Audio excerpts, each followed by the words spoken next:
So, if you guys don't know, the Russell Westbrook situation with the Los Angeles Clippers is probably the funniest thing going on in the NBA right now. Now, when Russell Westbrook was traded from the Los Angeles Lakers, a lot of people got up on the internet and pretty much tried to blame LeBron James for scapegoating Russell Westbrook. Now, me personally, I found that logic to be completely laughable, because if anybody scapegoated Russell Westbrook, it would have been Russell Westbrook. I mean, all you had to do was watch the guy play.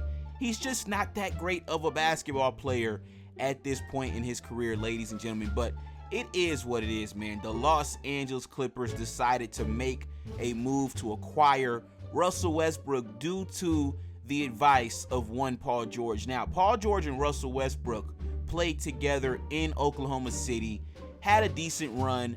Unfortunately, Damian Lillard ended their run in 2019 and pretty much broke the team up when he hit a walk-off game winner in the playoffs right in front of Paul George's face. So I guess for whatever reason, Paul George wanted to get the band back together with Russell Westbrook, so the Clippers signed Russell Westbrook. Now, in my opinion, they had a much better ball club before they acquired Russell Westbrook, but everybody that pretty much was bashing LeBron James, they did not expect Russell Westbrook to end up on the Clippers. So now that he is on the Clippers, they really can't say anything bad about the guy, because they were just popping pussy for him about 2 weeks ago.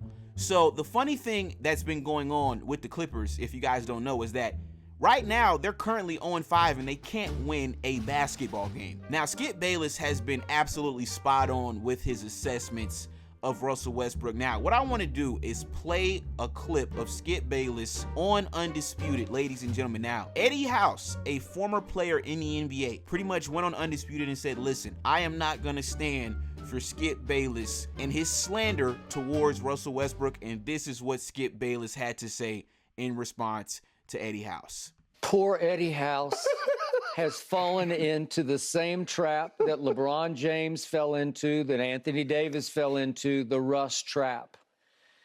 They finally escaped the trap. I don't know how. Genie finally said, I will give up my 2027 first-round pick unprotected. I'll just give it up. I'll give it to Utah if you will please take him off our hands.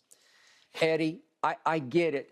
Everybody falls into the trap of he's a slam dunk first ballot Hall of Famer.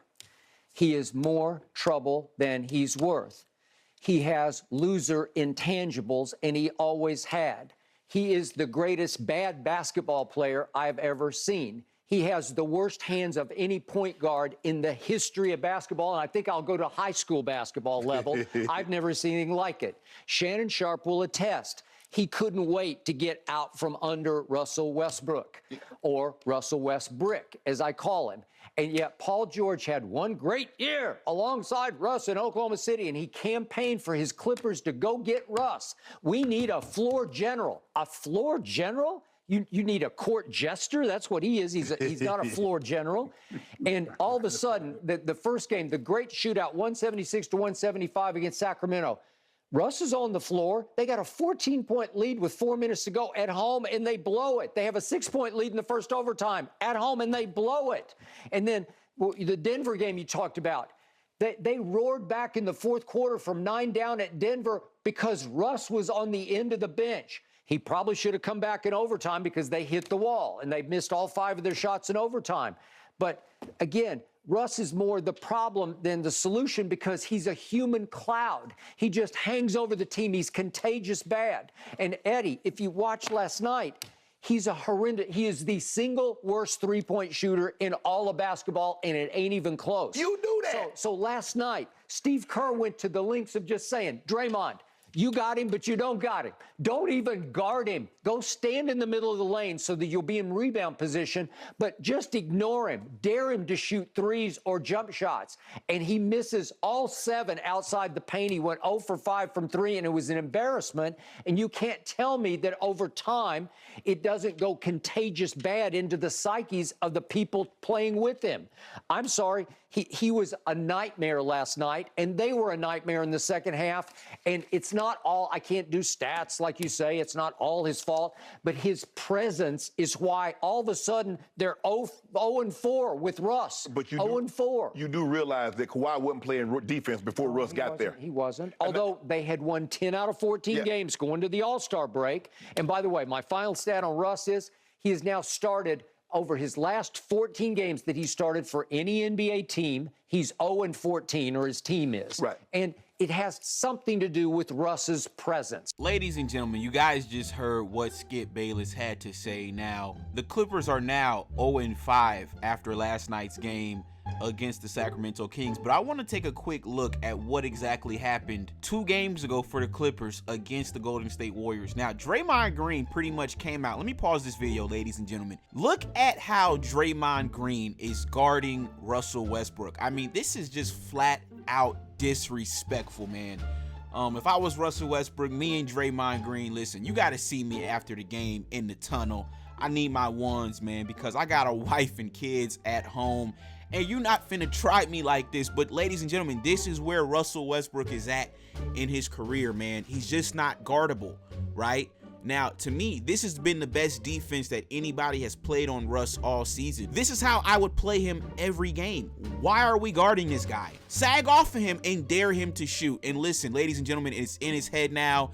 Listen, as you can see, he just passed the ball to Paul George, I believe. And yeah, man, if that was Steph Curry, if that was any other guard in the NBA, you leave them wide open like this, ladies and gentlemen. Listen, they're going to kill you behind the arc with their three-point shot. But Russell Westbrook, the guy can't shoot. And in today's NBA, you cannot be in the NBA and be a starting guard and not be able to shoot. Steph Curry and Klay Thompson, they changed the game with their ability to shoot the basketball. And Russell Westbrook, man, listen, his style of play, it's a thing of the past.